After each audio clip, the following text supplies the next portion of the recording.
Hey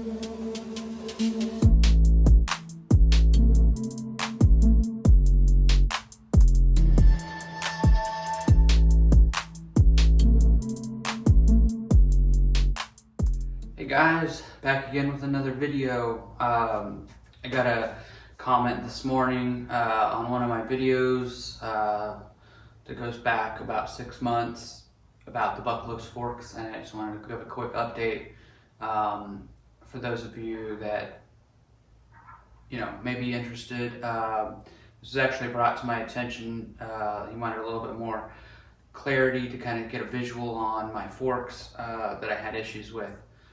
From the captain over at the Captain's Cog. So if you don't know his channel, go check it out. He's got a lot of great content over there. More than likely, if you're watching my channel, you probably already know about the Captain. So, if not, go check him out for sure. He's got a lot of great videos of budget builds and different type of bikes. I think he does a lot of BMX as well. So go check him out. So this one, this is the Bucklos fork, the 29-inch that I purchased for the Axum DP build. So I've had this fork for probably 6 months or so, maybe a little bit longer, not too much, definitely less than a year. I probably had about, I don't know, maybe 100 miles on the bike, I'm not sure. When I noticed that these forks were starting to crack, and spiders in here, but this is,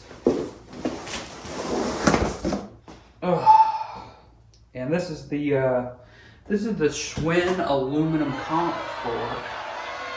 I was pretty sure I got the right box. Anyway, I'm gonna have to cut this out. I'm gonna switch here.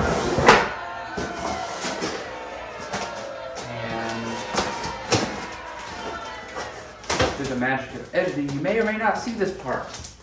So those are the Schwinn comp. This, I'm pretty sure, is the Bucklos fork inside the RockShox box, and it is. So this is what we're. So this is the fork. Overall, I removed the decals straight away, and I'm pretty sure that I would have noticed if this was cracked before, and I would have immediately returned it or requested a refund. I did post an initial review on these forks due to the rebound adjustment knob. It didn't work. It was locked in a kind of a one position on my knob here. So after playing around with it a little bit, it was kind of like it was loose inside here, and it didn't want to do anything, so I ended up tightening it up, not knowing too much about how these work or anything at the time, but I ended up getting it to where at least it clicked and moved freely, and this was actually firm in here and it wasn't loose. So that was my first complaint. I gave it my initial review, I think I gave it 2 stars, maybe 3 stars at the start. That was my first issue with it right out of the box, but it wasn't a big deal. I don't mess with this too often. And then I started riding it.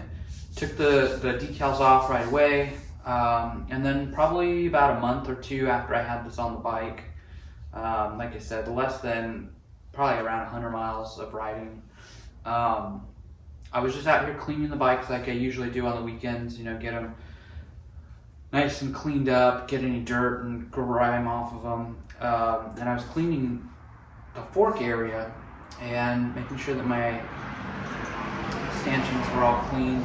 And I noticed that it was kind of a line right here on this side, and I'm like, what is that? And it looked kind of like a shadow or something like that. And I looked closer, and sure enough, I saw there's one crack here, there's another crack here, so I have 2 cracks on the right side, and then I have just 1 crack on the left side.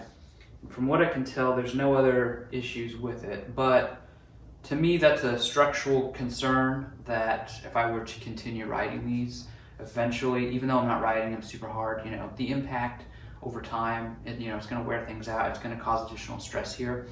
And I figured I'm just going to take it off and get something else. No need to risk safety. So I'll get a close-up on these so you can kind of see what I'm talking about. Ended up going with the RockShox Judy TK Silver, I believe. It's the straight steer, and I ended up getting a Jessica headset with the additional race that allow you to work with straight or tapered forks. So that's been working out great.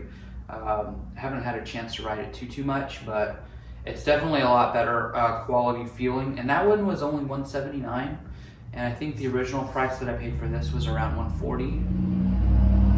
So for just a few more dollars, you know, $30 to $40 more, I'd say go for the name brand shocks if you can. Even if that means saving up for a little bit longer, definitely get yourself something a little bit better with a name behind it that the company will stand behind their product. I think that I haven't gotten any responses on any of my reviews on Amazon from the company directly, which I don't expect to. But if I was a company selling these, you know, marketing these as air forks for mountain biking, they do have warnings all over, only used for leisure and cross country, all that. But still, people are gonna push them a little bit harder than that. So here is the one side where it's cracked, and then if we flip it over, this is the side where it's got two. So definitely not something that I want to risk. And here's the rebound knob that I had to mess with to get it to work right. Other than that issue, I was really enjoying these forks for the price, but it's not worth it to possibly risk a major crash if something were to fail while you're out there on the trail. So let me know what you think, if you've had any bad experience with these Amazon forks or not. But that's it for now. Thanks for watching. We'll see you next time.